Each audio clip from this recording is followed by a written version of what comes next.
بسم الله الرحمن الرحيم. الحمد لله رب العالمين، والصلاة والسلام على خير خلق الله محمد وعلى آله وأصحابه الكرام وتابعيهم بإحسان إلى يوم الدين. ربنا أرنا الحق حقا وارزقنا اتباعه، وأرنا الباطل باطلا وارزقنا اجتنابه. ربنا آتنا في الدنيا حسنة وفي الآخرة حسنة وقنا عذاب النار. داوم لذاتي باشي پروردگار هرچی رحمت و کرم و بزی خوی هیا بسر منا دای ببارنه، دل آرام و روح آرام و آسوده من بکات. دیاره حفتانی پیشو بفضل خواتوانی من یکی لکتب نایب کان که الذریعه الى مکارم الشریعه طوابی بکن. لدوای و بریر من دا که کومل باسی که میجویی دا بمزرینین لبروی زور باسی خلفاء الراشدين كراوة بابتي خلفاء الراشدين من هل قرت ولا تشمو تاركا باس من كردوها للدولة أموية كانوا باس بكين ورده سرتها لأوان ودس بأكين وسرتها تريج لكلميك ودس بأكين وشيك ديار أما خوما لكردية مشوتو من الدولة أموية خلافة أموي وشيء أموي غلطة كبكار من هنا وشيء أموي طواوة لبروي أمانة بني أميان كاتك ونسبة أدية فنان أبيتها أموي نابتها أموي أو خالك كجرينج بلام وشك زور لكتابة كانوا زور لنسر كرد الديار كان يشتنانت كاتك باسي أوان كردو هموان بخلافة أموي يا دولة أموي خيان ديانتها دولتك أموية نك أموي. ديار بني أمية زور زحمتيان بيني وهل السرتاي إسلام هتاوكو أو كاتيك فتوحات إسلامي كرا وخزمتك زور قوريان بأيني بيروزي إسلام كردو كاتيك سيري أوائلي أوان أكيك مسلمان بون سيرك عثماني كرة عفاني تيا أبيني، خالدي كرة سعيدي تيا أبيني، أبو حذيفة تيا أبيني، الرملي تيا أبيني. هردو الرملي كشي شيبة الرملي كشي أبو سفيان هردو كان أبيني أمان لسرتاي مسلمان بون ومسلمان بون ديندار بون خواناز بون. كاتيك أمانة يننا أيني بيروزي إسلام بتابتي بن مالي أبو سفيان خزمتك زور قوريان بمبايا مشين نكردو. طبعا دولة أموية كلا دولتاني كزورترين رخنة وطعني لدرا. سيدنا معاوية كدولتكي دامزران دوا زوريني رخنة كان رويان كلو تأو زور قصيان لسر كراو تايبات همو أواني كالرواية كان نجراوة أقر كسي كي الشيعة لنا والرواية كان هبي رافضي إلا بزورك لزور كان رقايتي وحقدي كي هي برانبر بن مالي بۆ زیاتر معاویە ڕەزا و ڕەحمەتی خوای لێ بناسین کە دەوڵەتەکەی دامەزراندووە کە سەرەتای ئیشەکەی دەست پێ کردووە پێویستمان بەوەیە جارێک سەیرێکی دەوروبەری بکەین بزانین معاویە کوڕی کێیە دایکی کێیە خوشک و براکانی کێن لە باوکیەوە دەست پێ ئەکەین کە ئەبینی باوکی ئەبوو سوفیان یەکێکە لە کیبار و گەورەکانی ناو قوڕیش. ئەبوو سوفیان یەکێکە لە دەوڵەمەند و بازرگانە زۆر گەورەکانی ناو قوڕیش. لە ناو قوڕیشە چەند کەسێکە بوون زۆر داهیە و گەورە بوون. یەکێک لەوانە ئەبوو سوفیانە. پێغەمبەری خوا صلی الله عليه و آله وسلم زۆر حسابی بۆ ئەم لایە نەکردووە حتا ئەخیر نەفەس ئەبوو سوفیان لەسەر شیرک و موشریکێتی ماوەتەوە. پێش فەتحی مەککە لقال عباس إمامي بيغمبر صلى الله عليه وسلم كزور رفيق بون إيمانه هنا. عباس إمامي بيغمبر صلى الله عليه وسلم لبني هاشم أوج لبني أمية هر كان لا لوتيكن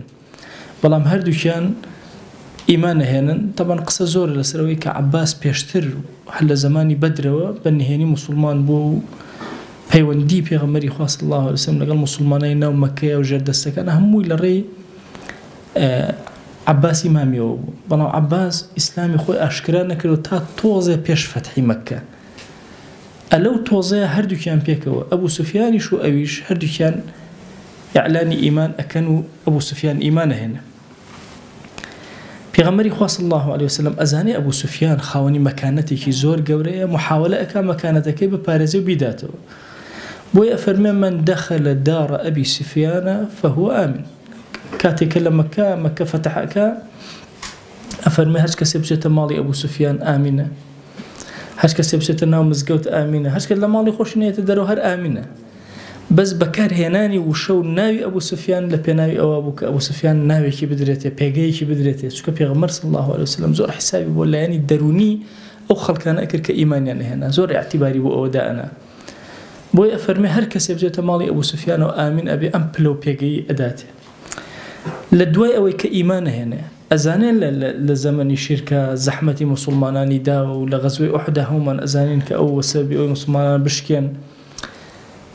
تصور کە یەت خزمەتێکی زۆر گەورەیەکە. طبعاً زانایان ئەفەرمون ئینسان بەنسبەت چاوەوە چاو زۆر گرنگە بەنسبەت ئینسانەوە. ئەڵێن ئەگەر کەسێک چاوی کەسێک کوێرکە ئەبێ 50 وشتری باتێ، ئەگەر هەردوو چاوی کوێرکە بە 100 وشتری باتێ، کە ئەنەما کەسەکەی کوشتووە تر لە ژیانە نەماوە. ئەبوو سوفیان هەردوو چاوەکەی خۆی لە پێناوی ئەم ئیسلامە داناوە. لە حصاری طائفە یەکێ لە چاوەکانی دانا لە خزمەت پێغەمبەر صلی الله عليه وسلم. حتى لە ڕوایەتێکە فەرمێ هاتە خزمەتی وتی یا رسول الله چاوەکەم وەکو چاوی مقداد بخەرەوە شوێنی خۆی. طبعاً لە غەزوەی ئوحدا مقداد چاوێکی هاتە خوارەوە هاتە سەر گۆنای پێغەمبەری خوا صلی الله عليه وسلم، خستیەوە شوێنی خۆی دوعای بۆ کرد. ئەفەرمێ ئەو چاوی لە چاوەکەی تری زۆر جوانتر بوو. تصور کەن ئەمەی بیست بوو ئەبوو سوفیان کە زانی چون شێرەکی بەرکەوتووە و چاوی هاتووەتە خوارەوە هاتە خزمەت خۆشەویستی چاوەکەم بخەیتەوە شوێنی خۆی. فەرمێ ئەبا سوفیان سەری ئەم ئیمتیحانە قورسەکە، ئەگەر ئەتەوێت چاوەکە ئەخەمەوە شوێنی خۆی، ئەگەر ئەشتەوێت لە بەهەشتا پاداشتەکەی وەرگرت. کەمێک وەستاوتی وەڵڵا یا ڕەسوڵ الله لە بەهەشتا پاداشتەکەی مەوێ، ئەڵێ خۆی لێ کردەوە چاوەکەی. ئەم محنەتە گەورە لە پێناوی دینە. بۆی ئەمانتەمە باسەکەم چونکە فکرەیەکی زۆر پیس هەیە، حتا ئێستا دۆتە ناو ئەهلی سونەشەوە لەم هاوڵانە ئەدا. ئەمانە هاوڵی دەوری پێغەمبەرن صلی الله عليه وسلم. دوو جۆر هاوڵمان هەیە، هاوڵێک زیادە ڕەوی کراوە لە خۆشەویستیە، هاوڵێکیش لێی دراوە. ئەمانە ئەو هاوڵانن کە زۆر لیان دراوە، چ لە شیعەوە لیان دراوە، چ لە ئەهلی سونەی خۆشمانەوە دەنکە قەنەعەتیان بە فکرەکانی شیعە کردو لیان داوە. تەسەوور کەن هەر ئەم ئەبوو سوفیانە لە جەنگی یەرمووکە چاوەکەی تریشی کوێرە بێ، هەردوو چاوەکەی لە پێناوی دینە لەدەست ئەدا لە مەیدانی جیهاد و جەنگە. پێغەمبەری خوا صلی الله عليه وسلم هەندێک جوڵە و حەرەکەی بە ئەبوو سوفیان کردووە. بە نمونە یەکێک لەو شتانە کە زۆر گرنگە لە مێژووی ئەوە، ئێمە هەمومان ئەزانین بتێکەیە بە ناوی لات. ئەو بتی لاتە کێی نات بۆی بیشکێنێ؟ تەبەن بتەکان نوێنەری ئەنارد، مغیرەی کوڕی شوعبەیە لەگەڵ ئەبوو سوفیانە، وتی هەردووتان پێکەوە فڵانە بتبشکێن، پێکەوە ڕۆشتن بتەکەیان شکان. ئەم پیاوە یعنی شیرک و کوفر و ئەمان لە دڵی هاتبووە دەرەوە. بۆیە گەورەترین بت کە قوڕیش بەلای مقدس بوو، یا یەکێ لە بتە زۆر گەورەکان کە مقدس بوو، ئەو پێی ئەو شکاندی، ئەو لە ناوی برد. لە زیاتر لە 90 ساڵ ژیانی کردو. هەندێک ڕوایەت دەڵێن 83، بەڵام ئەسڵ وەهایەکە زیاتر لە 90 ساڵ ژیاوە ئەبوو سوفیان. دوای وەفاتە کات و ئیمامی عوثمان ڕزا و ڕەحمەتی خوای لێبێ نوێژی لەسەرەکە، یان معاویە کوڕی نوێژی لەسەرەکە، هەردوو ڕوایەتەکە واردە. بەنسبەت باوکەوە معاویە ئەمە باوکێتی ئاوا خزمەتکار بە دین و ماندوو لەگەڵ دین، لە دوای ئەوەی کە موسڵمان بووە حەقی ئەو بەشە ئەکاتەوە کە لە ژیانە کردوێتی بەراورد بە موسڵمانن. هند ئەکاتە دایکی هندی کچی عوتبە، ئەکاتە دایکی معاویە. طبعاً هند ئافرەتێکە لە ناو قوڕیشە بە پەنجەی دەست ئەو ئافرەتانە ئەژمێرن. هەندی ئافرەت هەیە صیفەتی قیادی زۆر بەقووەتە، لە ئاستێکی زۆر بەرزایە. هندێکێکە لەو ئافرەتانەی زۆر دژایەتی موسڵمانانی کردووە بێ حەد، بەڵام کە موسڵمان ئەبێ بە شێوازێکی تر خزمەت ئەکا لە دینەکەیە، زۆر خۆی مانوو ئەکا لە دینەکە. دیقەت بدەن هند کاتێکە مشریکە بێدینە هەموو حیاتی خۆی دانەوە بە منهەج کارەکە، ديت زحمتي مسلمان وعزتي مسلمان أدا صفتك قيادتي لو ياسر في أكا هاني خزمة كاني أدا قوم كاني أدا لوري لبرامبر بدين بوسنوا حتى وكو فتح مكة لفتح مكة شون أبو سفيان وشون عباس إمامي بيغمريان صلى الله عليه وسلم وزوري يدخلون في دين الله أفواجا في دين الله أفواجا فوج خلق مسلمان بون إيمانيان هنا يكيق لوانا ناكيو تجرقمانو أبدا بفوج هاتن إيمانيان هنا خلق يكيق لوانا جبريتي ولا هند طبعا هند كإيماني هنا هات خزمت في غمر صلى الله عليه وآله وسلم بچه کردو دموچای خوی دا پوشی بو اینه ناسته چون که هند مشهوره بوی که او وحشی بکری گرد و تیابه بچی حمزه بکوجی پیغمبری خواه صلی الله علیه وسلم وحشی ایمانی هنا باشا هندی شر ایمان هنا یت بیعت اداب پیغمبر صلی الله علیه وسلم باشا دموچای خوی شاردوتو بلام افرتی که زور قاعده لهیش تک صلنا کاتو زمانیشی زور دره بویا كانت پیغمبر صلى الله عليه وآله وسلم فرمي ولا يزنين أبي بيعة بين أفراد كان زنا نكن على وتي أو تزني الحرة شلون أبي يعني كسك زنا يعني كسك حرة بآزاد بتشون زناك طبعا لنا ومشركين يشجلوش تاني كزور عيبه وبريتي ولا الزنا وأفرتي كحرية أفرت الجارية كان ممكن والزنا كان شو دو طبق لنا وكم الجاها وطبق جاري وطبق حرة طبق حرة وكم أفرت أمره يقدران زينا أكردوا دورة بريز ولا زنا بوي أجر كسي تومت بار كرا لحرة كان بزنا جرمك زور جورا ولا عربة شر زور جورا لسد دروسه بوي بس رسامي وتي أو تزني الحرة شلون أفرتي حرة زنا كايتر بو بيعد بين سر زنا دعاء پیغمبر صلى الله عليه وسلم يكتل كلمات كان كفرون فرموا أي أفرتان أبي بيعت بدن لسروي لا يسرقنا دزينا كان أوتي أي پیغمبر خواه صلى الله عليه وسلم والله بيش أم لحظيك إسرائيل لخزمة تويا وستاهم بيعت أدم كسيك نبو لأهلي خيمة كان من زور الرقم ليبي زيادة للتولة بنا ماليتو والله استتو بنا ماليتهم لها مشتغل لا مقدس تروخو شوي استرى بلام من أبو سفيان بياكي شحيحة شروكة رزيلة جاروبار شتي لي أبن بومن خوم بومن على كان أيوة بتزي حسابك ليه ليك شدنا وستي هم قصيك خويك پیغمبر خواه صلى الله عليه وسلم فرموي بأندازي خوتو من على كانت هالقرة بتزي لسر حساب ناكري هم علماء يقدني أحكامي لسر وانا دام مزران دوا آية بياوي الشحيح والرزيل كامية آية أبو سفيان چنێکی سەر فەکر چنێکی سەرف نەئەکرد ئایا بۆچی بەکاری هێنا هند بۆچی بەکاری نەهێنا ئەم ئەمانەتەی پیاو کە لە بەردەستیاتی چۆن مامەڵەی لەگەڵا بکەن هند موقفێکی زۆر گەورەی هەیە پێغەمبەری خوا صلی الله عليه وسلم قەت لە یادی نەئەکرد زەینەبی کچی پێغەمبەر صلی الله عليه وسلم لە دوای غەزوەی بەدرەوە هیجرەتی کرد لە مەککەوە بەرەو مەدینە ئەڵێ خۆم وردە وردە ئەپێچایەوە هند زانی بووی الله هات وتي كشي ما بستوما أتوي بروي أجر ويسد بروي هرشيت بيويز وقسك زينب الله لنا همو عربة مشهور بو هند أجر قصية بكاهيتر هر قسك يخوي بردو تسر تخو أو قصية بطاي أبا تسر الله منيش هستم كر بشتي كي زور قايم بو بيا بو سوكا هند زور لقوتي كي جورا الله أو روجي كويستم هجرت كم كلو بلم بيتشا بو كومالا بيا زور هاتن دوريان قرتم مجاليا نأدا كبرو هرهم دوريان قلت الله منيش لو كاتا حامل أبو الله هاتن دوري أسبكيان قد أمدي وأودي الله كوت مخوار وكوت مسر نظيف الله هند أمي بيستبو هات وكو الشير بلا ماري أم بياواني دا الله روي كرده بياوكان وتي أمعركة مع أنثى عزلة داوشين يا أخوة أولا قال جنيكي بأكسو داما وشركا أين كانت شجاعتكم يوم بدر؟ الرجي بدر لك يوم أم أزاتي بياوتي مرداتية الله حرشي لي وهرهم يباشك شيك لزينة الله أم كلمة دي تأسيل لي كردن الرجي بدر راتان كردو هاتونتو استشعوا لكاتك باوكي برايكي مامي هند لبدرا كجراو زينب الله شو بردم بياو كان سنجي خوي در بران الله بياو كان همو دور كوتنو زور ترسان لهند الله هند مني هنا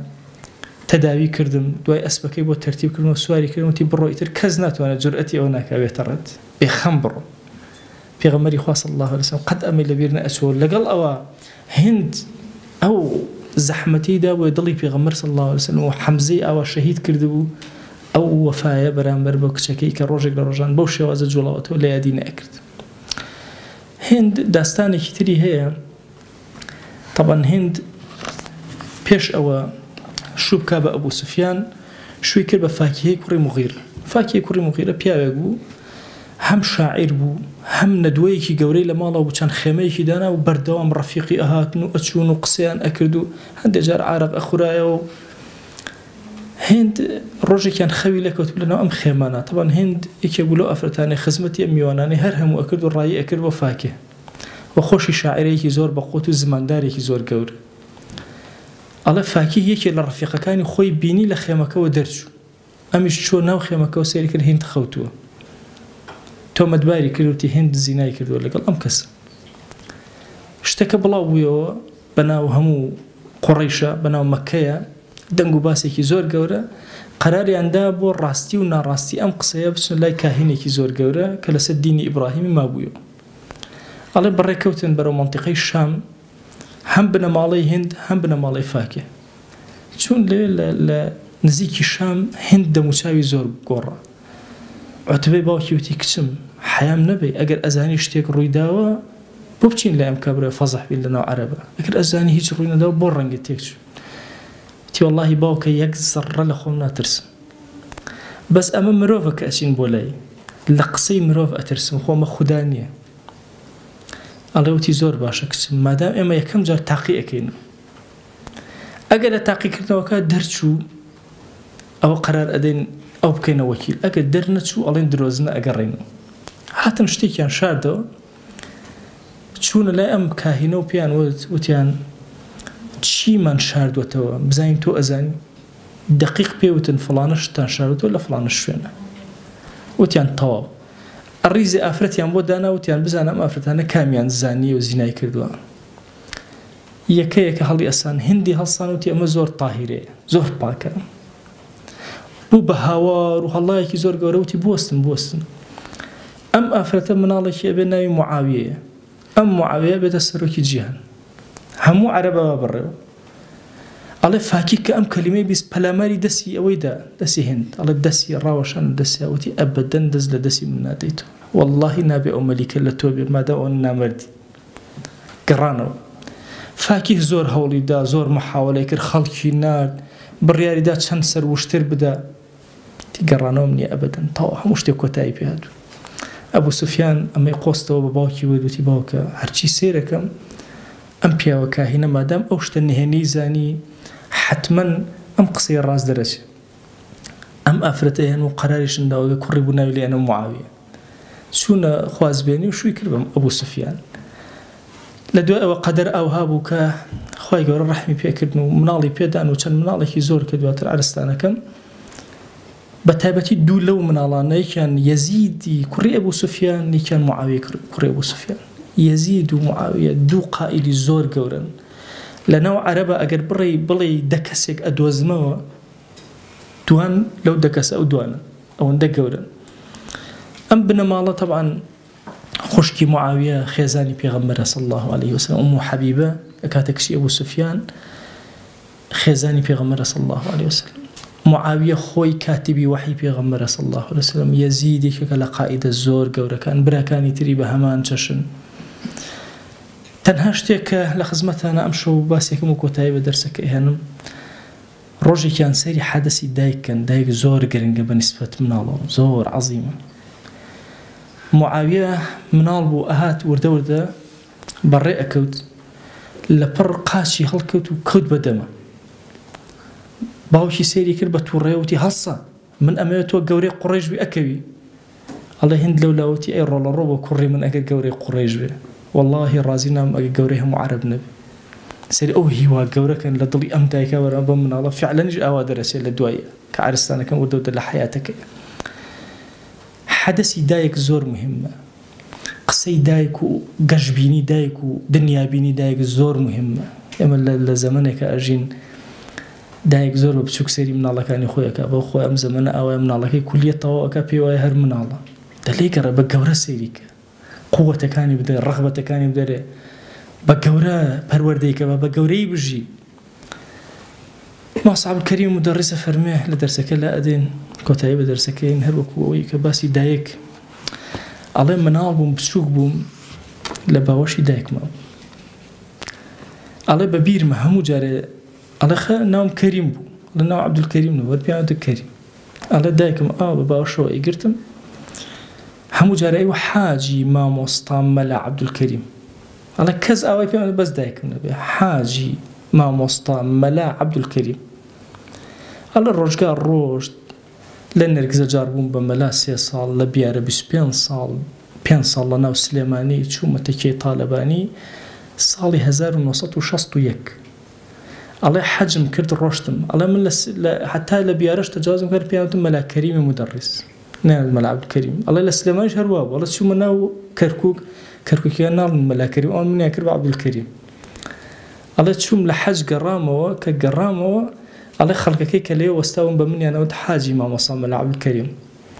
ئەڵێ هەمان کەلیمەکانی دایکمیان پێوتمەوە دوای ئەو هەمە ساڵە بۆیە حەدەسی دایک زۆر گەورەیە زۆر مهمە ئێمە لە خزمەت دەوڵەتی ئومەویە ژیان بەسەر ئەبرین لە خزمەت حەیاتی سەیدنا موعاویە کەیکێکە لە هاوڵەکانی پێغەمبەر صلی الله عليه و سلم ژیان بەسەر ئەبرین ئەمە سەرەتای دەرسەکانمانە کە دەستمان پێکرداوە لە ذاتی پاکی پەروەردگار قووەت و توانامان بداتێ بەرەکەت بخاتە کاتەکانمانەوە هیممەتمانەوە تا بتوانین ئەم دەرسانە تەواو بکەین خۆی گیان لێت ئەپاڕێنەوە لێت ئەلاڵێنەوە بە ڕەحمەتی خۆت بە بەزەی خۆت بە کەڕەمی خۆت بەسەرمانە ببارێنە دڵمان پڕکە لە خێر و بەرەکەت و نور یا رب العالمین خۆی گیان داوات لێ ئەکەین بە ناوی جوانت بە صیفەتی بەرزێ بە ئیسمی عەظەمت ئێمە لەم زەمانە زۆر بێکەسین یا ئیلاهی تەنها تۆمان هەی دەی تۆ بە گەورەی خۆت سەرپەرشتی کارەکانمان کە تۆ خۆت مەمان دەرە دەستی خۆمان تۆ خۆت سەرپەرشتی تاعەتمان کە سەرپەرشتی خواناسیمان کە دڵمان پەیوەستکە بە دینەکەتەوە یا ئیلاهی داوات لێ ئەکەین بە ڕەحمەتی خۆت و بەزەی خۆت ئیمانمان دامەزراوکە لە فتنەی ئەم زەمانە بمان پارێزە یا رب العالمین خۆی موسڵمانان لە هەموو جیهانە لە زەحمەتێکی زۆر گەوران إلهي بهانا ما نور يا رب العالمين بخوا أمتي بيغمر صلى الله عليه وسلم أمر زور بكسن خوايا بس تو كسماني ورا فرياد رسمان يا إلهي بهانا أمته ورا مسلماناني غزة نصرت بيبدا يا رب العالمين مسلمان الجهان سركوتوك يا أكرم الأكرمين خوايا جان داوات لي أكين إما لو بري الضعيفي وزليليان درجا كاني خير بسلمان أبكروا إيمان من دام زراوك ضل من أسودك مالك من أسودك الروح من آرامك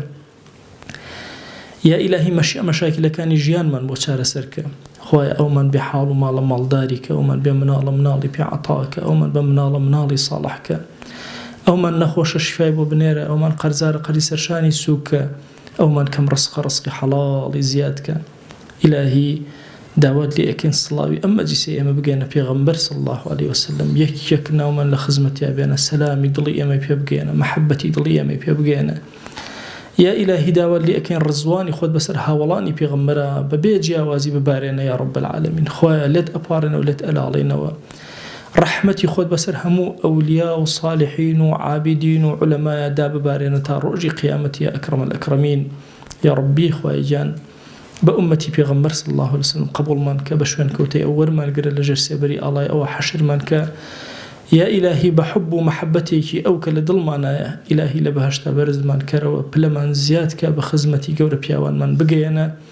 إلهي لد أبارنا لد ألا علينا دعاء كان من جيراك خواء دعاء كان من جيراك خواء دعاء كان من جيراك إلهي بخواء الدنيا مشكلة من هي لم دنيا هاور بولايتو إهني المشكلة كان من شار سرك وقرفت كان من مهيلا آمين آمين والحمد لله رب العالمين وصلى الله على سيدنا محمد وعلى آله وصحبه وسلم تسليما كثيرا أبدا إلى يوم الدين خواهي قول لقناه من الشيوش بوري خواهي من خبولك